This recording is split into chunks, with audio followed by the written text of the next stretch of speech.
Mga ate at kuya, hindi ko alam kung si Aimee Mangga ay syunga lang talaga or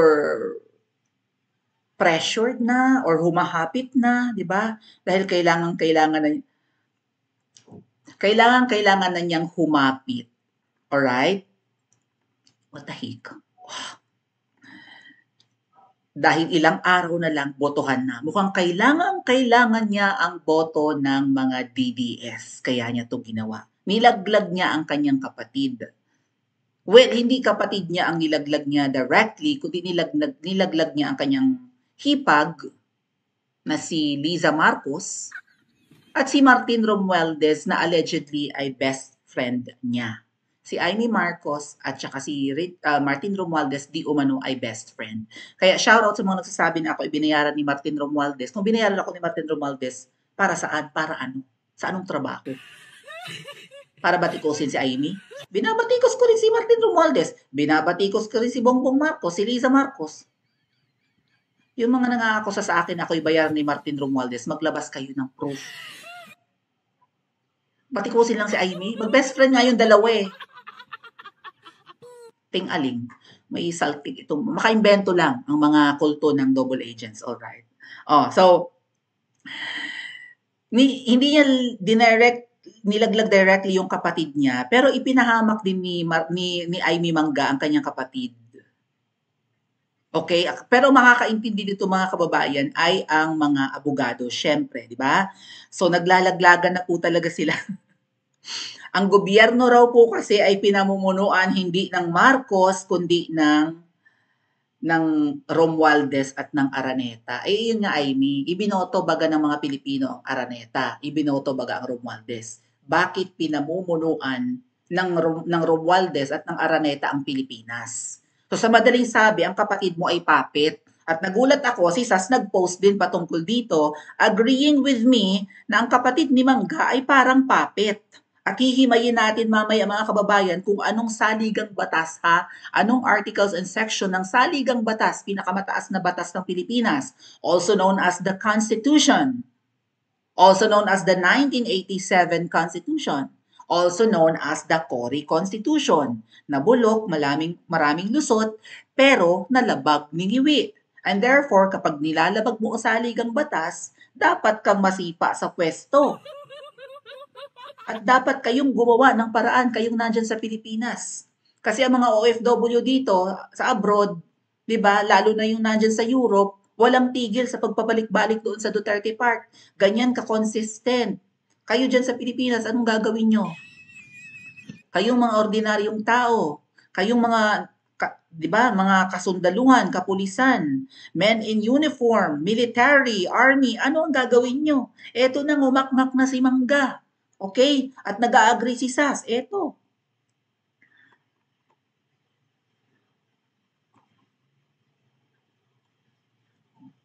Na ang kapatid ni Mangga ay puppet. Bakit ang ating ibinoto noong 2022 ay tau-tauhan?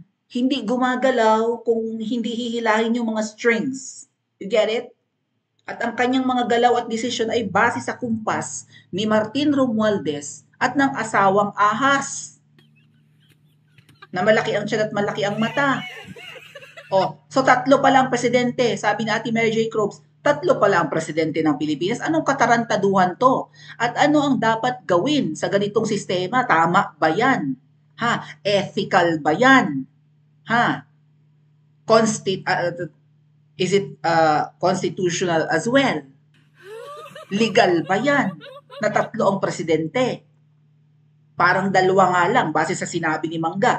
Nang sinabi ni Aimee na ang gobyerno ngayon ay pinapatakbo ng Araneta at ng Romualdez, does it mean BBM is a puppet? He is a puppet. Puppet na dumudugo ang gums at ilong at ngumingiwi.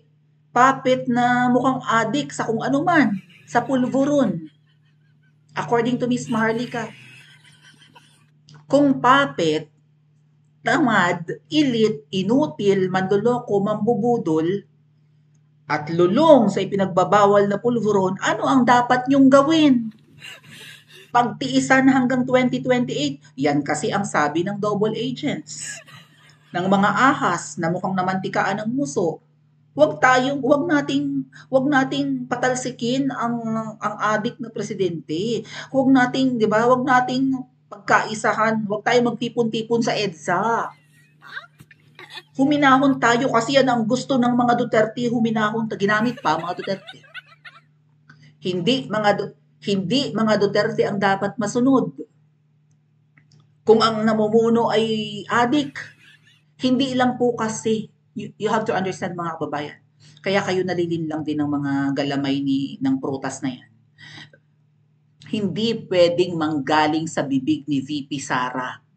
And even ni Pangulong Duterte na bumaba kayo sa EDSA, hindi rin sila pwedeng mamuno. Okay? Kung pupunuin nyo ang EDSA, baka sakaling lumabas si VP Sara at sumama sa inyo. Katulad nung nangyari kay GMA noon. Pagpunta ni GMA, dala na yung Biblia at nanumpa na bilang presidente ng Pilipinas. Hindi siya para manguna dyan. Pero kapag marami kayo dyan, kapag pinuno nyo ang EDSA, susunod sa inyo dyan si VP Sara. Matter of fact, ang sabi nga noon nung isang vlogger na taga Davao, hindi ko alam kung budol siya or hindi. Pag dumami ang tao sa EDSA, pupunta si PRRT. May nagsabi pa nga si PRRT nasa hotel na sa Maynila noong mga panahon na yun, nung bumaba kami ng EDSA. Hindi pwedeng hindi sila sumunod at sumama kung marami na kayo dyan. Or kung marami na tayo dyan. Kailangan na ng people power. Kasi nga, may nagsampa kahapon ng impeachment laban sa adik na presidente, according to Ms. Maharlika at Attorney Harry Roque. May nagsampa na kahapon ng impeachment, hindi umusad kasi nga kamag-anak nila ang nandyan. Kaya si Mangga bumibira-bira ngayon, medyo may anghang na yung bira niya kasi alam naman niyang hindi uusad ang impeachment laban sa kanyang kapatid. Kasi pinsan pa rin nila ang nakaupo as Speaker of the House. Inignore ang sinampang impeachment na deserve ni Ngiwi. Ngayon, ano ang gagawin nyo? Ano ang susunod yung option? Ano ang plan B ninyo? Hindi nyo mai-impeach si Ngiwi, hindi uusad sa lower house, bago pa yan umakyat ng Senate, hindi yan makakakyat ng Senate. Kahit sa Senado, hindi, ewan ko. 'Di ba? Lalo't namiminto ang ano ba, 'di ba? Mukhang magkakadayaan sa May 12. Ano ang last resort nyo kung hindi man plan B? Magtipon-tipon kayo. Magpi-people power ang mga Pilipino. Kaso mo, ang sabi ng mga galamay ng prutas, wag, hindi. Luma na ang EDSA, pasay na ang EDSA. Ang EDSA ay pag-aari ng dilawan. Magtiis tayo hanggang 2028. Yan ba ang totoong Duterte supporters, mga kababayan? Kaya hindi nag-prosper ako na nagsasabi sa inyo mga kababayan, kaya hindi lumaki ang crowd noong November 2024 People Power Rally. Okay? Ay sinabotahe ng mga galamay ng prutas. Kaya hindi rin nag-people power nung binitbit si PRRD nung March 11, sinabotahe rin ng mga ahas na mga nagkukunwaring mga Duterte supporters. Naghihinala na nga ang buong Pilipinas no na even yung mga malalaking mga vloggers na hindi naman about politics, nag-iisip na sila na magkaka-people power nung binitbit si PRRD. Bakit hindi nangyari? Sinabotahe. Nagtipon-tipon nga kayo sa Mendiola bigla kayong binitbit papuntang Liwasan. Kasi ang Liwasan ay tago. Okay lang yan sa mga campaign rally na katulad nung kahapon. Pero sa rally para sipain ang Ngiwi, hindi Liwasan mga kababayan. Pwede ang Mendiola, lalong-lalo na ang EDSA. Matinding dagok sa pamilyang yan pag inedsa sila ulit. Kasi mas malala nga sa tatay niya yung adik na yan. Dahil siguro naman, hindi naman adik yung tatay, di ba? Pero na-EDSA noon. Itong nakaupo, adik na, papet pa. Aminado si Mangga na papet ang kanyang kapatid. Ito po ang opinion ng isang abogado mga kababayan. Babasahin ko sa inyo ha. Dito sa binulgar ni Mangga na ang kanyang kapatid ay 'di ba? Hindi ang totoong nagpapatakbo ng pamahalaan natin kundi ang Araneta at Romualdez. At tama ba 'yan? Hanggang kailan na pwede 'yan? Mismong si Mangga na ang nagsabi. Ito po ang opinion ng isang abogadong kaibigan natin.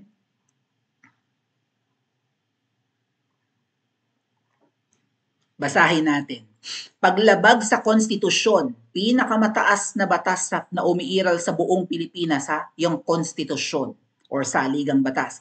Ang tahasang pahayag na ito ni Shufatembang or kapatid na ang nagpapatakbo ng pamahalaan ay hindi si Bonget kundi ang mga Araneta at Romualdez ay isang napakalaking kawalang hiyaan. Umamin si Mangga na dulas. Well, I don't know kung nadulas, mukhang calculated ang galaw. Tuso naman si Mangga eh. Mukhang wala na siyang choice. Kailangan niya tayong budulin bago ang May 12. 3 araw mula ngayon, boboto na kayo dyan sa Pilipinas. Ayon sa Section 5, Artikulo 7 ng Konstitusyon, Section 5, Article 7 at saka Section 5 ng Article 7, nanumpa si Bonget at binigkas ang tagunton na ito. Mataimtim kong pinanunumpaan o pinatotohanan, natutuparin ko ng buong katapatan at sigasig ang aking mga tungkulin bilang Pangulo ng Pilipinas, pangangalagaan at ipagtatanggol ang kanyang konstitusyon o ang saligang batas, ipatutupad ang mga batas na ito, magiging makatarungan sa bawat tao. Makatarungan ba singiwi sa mga DDS vloggers ngayon? Pinapatugis niya ang 40 na vloggers? Or utos ni Ahas? Sino ang namumuno? Yung Araneta o yung Romualdez? Sino ang nagpapatugi sa amin? Yung Araneta o yung Romualdez? At itatalaga ang aking sarili sa paglilingkod sa bansa. Kasihan nawa ako ng Diyos, nanumpa pa sa Diyos ang kinang ina, lalabag rin pala. Hinayaan man niya ito o hindi, sabi ng abogadong kaibigan natin, si Attorney Nick, malinaw na hindi niya tinupad ang kanyang panunumpa. Nakasaad din sa Section 2 ng Article 7, so yung kanina Section 5, nasa Section 2 rin daw ng Article 7, Article 12 ito. Ang Pangulo ay maaaring alisin. Makinig kayo mga kababayan. Pwede nyo tong gawin. Ibig sabihin, hindi tayo lumalabag sa batas kung kayo man ay tinatakot ng mga double agents na huwag bumaba at pumunta sa EDSA. Wala kayong nilalabag kung gawin nyo man ang pagpunta sa EDSA. Tinatakot lang kayo, utos malamang nung protest. Nakasaad sa Section 2 ng Article 12, ang Pangulo ay maaaring alisin sa katungkulan sa pamamagitan ng impeachment na hindi umusad kasi pinsan yung nasa lower house. At pagkahatol doon sa tandisang paglabag sa konstitusyon, pagtaktaksil at iba pang mabibigat na krimen katulad ng pagpupulveron. Krimen yan. Kaya ayaw magpa-drug test.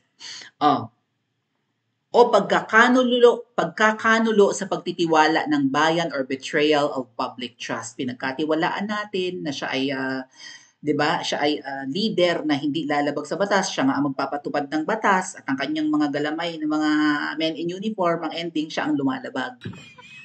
Pinaglololoko tayo ng hayop na ito.